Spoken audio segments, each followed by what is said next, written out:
Philippine Navy for the West Philippine Sea. Sir, good morning to you. Yes, good morning, Karen. All right. So for nearly 2 years, it's been discovered that Chinese nationals were conducting. So you have intelligence, surveillance, reconnaissance in our key waterways in the West Philippine Sea. But after what has been discovered, what's next?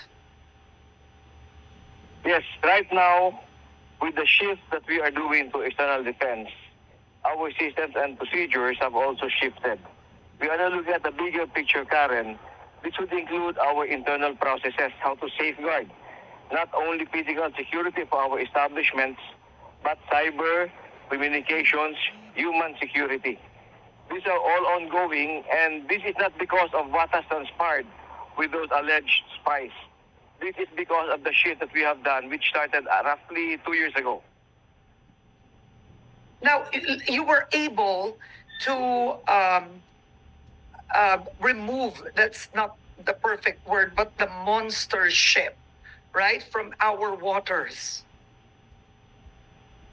Yes, the Philippine Coast Guard is on top of that situation based on the normal. I mean, that big ship of the Chinese Coast Guard could not stay there forever. They would have to do the normal rotation for maintenance of that ship and replenishment. Each time they do that, the Coast Guard pushes the replacement ship back further. So they're doing a good job. We commend the Philippine Coast Guard. Their presence is there to match the presence of the Chinese Coast Guard.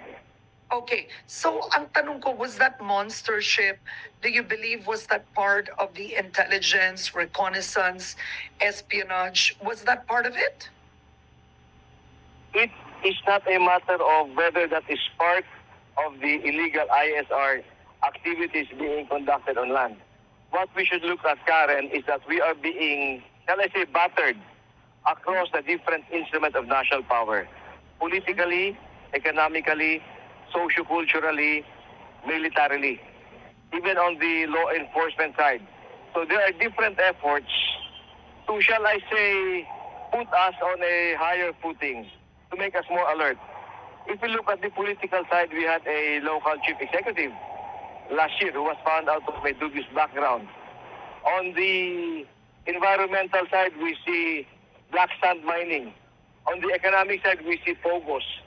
So these are all happening at the same time to keep us busy. And then now we see from the social-cultural side, these alleged Chinese nationals who have been living here with us for the past 10 years. They could be called sleepers who have been activated by the Chinese Communist Party.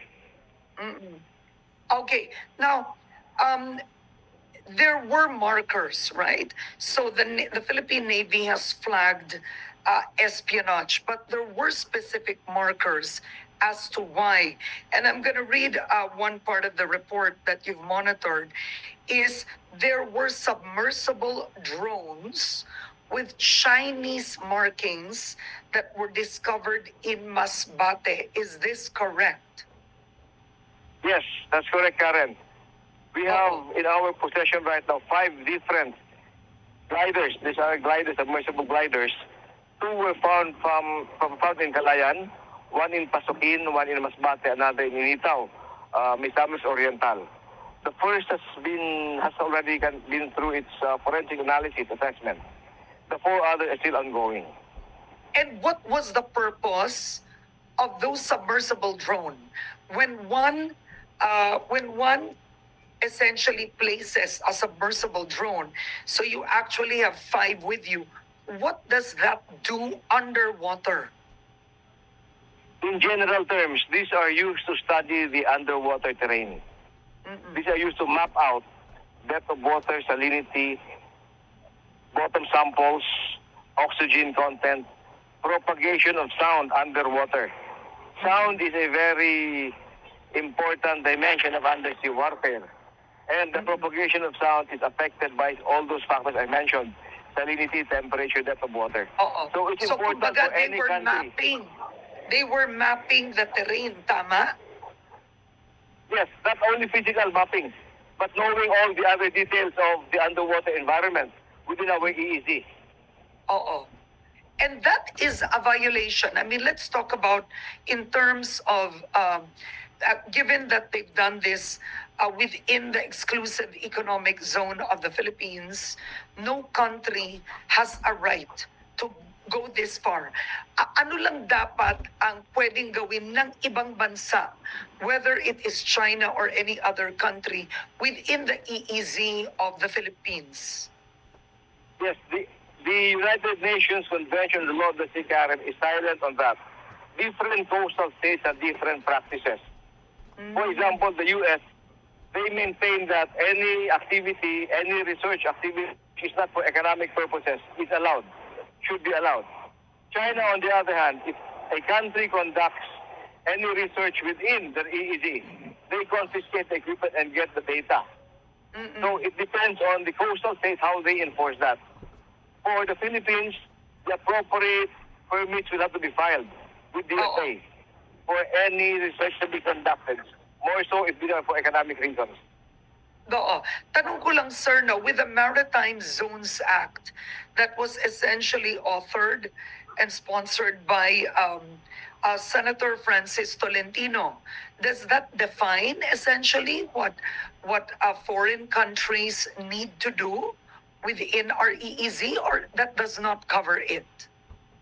Broadly speaking, yes, because it defines our different maritime zones and the entitlements of the country and Yun. what the other countries who are passing through our EEZ or our maritime zone should be doing. Oo. Okay. Now, balikan natin yung mga Chino na nadiskubre ninyo, no? Okay, what was interesting is they had fake government IDs, right? And even fake birth certificates. Yes, in the past 1.5 or 2 years, we have noted, this is from open sources, Karen, a lot of reports in the news that, let's say in Palawan, Yeah. Chinese nationals were arrested with fake government IDs. Mm-mm. In Eastern Mindanao, Chinese nationals with fake birth certificates. We have had an influx of tourists, a lot of them settled in country, retirees, but these are 35-year-olds, retirees. We look at the political side, we had that mayor, that local chief executive. We look at the economic side, we have the POGOs. Yeah. Now we have this alleged Chinese nationals doing illegal ISR in the country. Mm-mm. All of these are happening what at the do you same time. believe? Are they state agents, sir? Are they? Are they state agents? In other words, are they employed by the state? It is immaterial, and we have to understand that in the actions of the Communist Party of China, every national is mandated to conduct information gathering activities for the party. So regardless whether they are, the party is the state. That's how they function. They could be there deliberately. They could be legitimate personnel who will be tapped when the time comes, when needed. And we call these sleepers. Sleepers. How many sleepers do you believe are still here? Again, that is a broad question, Karen, and the numbers will depend. Because if you are coming from a closed state that controls almost every aspect of your life, you have no choice the moment you are activated. Because your family is left behind in the mainland. At pwede kang ipitin. So you will But have what do to... you do? What do you do with the sleeper agent that was arrested? Ilan po sila ulit, sir? Yeah, the first time last year we had one. After that, another one with the 2 Filipinos, and then we had 5. Oo. On So the mga law enforcement side, it's with the NBI. pero ang tanong ko, will they remain in the country? Will they be deported? Or will we be filing a case against them in exchange for information? What is the plan? What do you I will have to recommend? defer. I will have to defer to our law enforcement agencies for that. Okay. I'm going to move a bit to the budget, the 2025 budget. Are you seeing, given what we are facing in the West Philippine Sea, does this administration, do they support the expansion of the Philippine Navy. Yes, And the definitely, Karen. upgrade. The pronouncement of the President to shift from internal security to external security is a policy landmark statement. This was reinforced by the statement of the SND on the CADC. Now, the AFP, we have, I shall say, done leaps and bounds in terms of our systems and procedures to be able to cover the vast expanse of the entire archipelago. And we now see the Horizon 3, yung budget natin. So, government has been very supportive of this. All right. Well, I think on that note, I do hope that you can come back on Can Start and we can have you on Zoom sa susunod, sir. Yes, ma'am. Anytime. We'll just facilitate the details for that. All right. Mag-ingat po kayo. Thank you so much for everything with the Philippine Navy, everything that the Philippine Navy does. Thank you, Rear Maraming salamat Admiral po. Roy Vincent Trinidad. Thank you.